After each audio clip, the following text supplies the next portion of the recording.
Update this morning on a story that we've been following now for months. 4,000 men and women, including Hoosiers, released to home confinement due to COVID. Today, they still don't know their fate. While Hoosiers wait to see if they will be sent back to prison or if President Biden will act, we have a look inside to what they face. Kevin Ring is the president of FAM and joins us live with really a horrific personal story. Kevin, good to see you again. You too. Thanks for having me. I want to talk about this woman named Raquel. She's a former Border Patrol agent who served 11 years in prison, accused of helping a man bring marijuana into the United States. It's a claim that she's denied. She had 2 years left on a very long sentence. Can you pick up the story from there and what happened to her? Sure. When the pandemic hit, Congress passed a law that gave the Attorney General the authority to send people who were like Raquel, low risk, towards the end of their sentence, no violence, to home confinement for the remainder of their sentence. And so Raquel went home, reunited with her family, got a job, was working hard, following all the rules, met a man, became pregnant, was ready to move on with her life. And at one point she got a call that said, you didn't check in with the halfway house as you're required to when you're moving from one job site to another. And she said, I did. Her employer said she did. Her family said she did. Everyone sort of corroborated it. But the halfway house, which was notoriously bad at keeping records, said, no, you weren't in touch with us. And so you violated the rules. She thought it was going to go away. And then the Bureau of Prisons showed up at her door and brought her back to prison. I mean, we're talking about someone who spent 11 years in prison for marijuana, first of all. She denies that.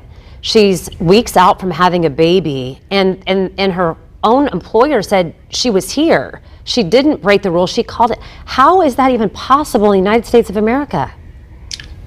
Because our prison bureaucracy is absolutely amoral. And there's just no common sense. And so even if you thought she did miss a phone call, which, again, she contests, you should have weighed the fact that you were going to bring a pregnant woman into a COVID-infested prison cell, that a woman died at the beginning of the pandemic in that same prison. She gave birth on a ventilator at the beginning of this crisis, and you're going to bring this woman pregnant back to prison, even though her sentence ends in March. Her release date is March. So it's just a matter of months. And instead of just using some common sense, they put her in this, life-threatening position, and for her baby. It's just outrageous. And I don't understand how they get away with this, and people don't call them to task for it.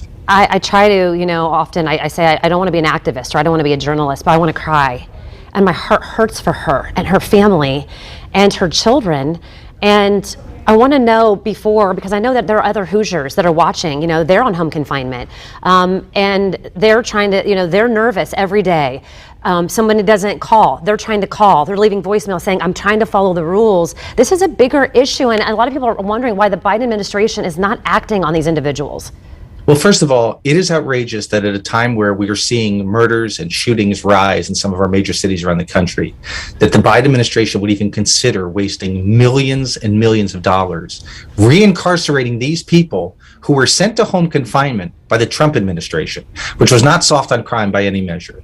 But so this is the position we're in. So for 7 months, we've been urging the Biden administration to use its authority. Clemency is the most powerful. He can commute these sentences tomorrow with a stroke of a pen and keep these people home. They're all moving on with their lives. And the longer he waits, you get more situations like Raquel's where they get tripped up over minor violations and then get sent back. Kevin, we're out of time, but again, as always, I do appreciate you. Raquel, I want people, her last name, is it Esquivel?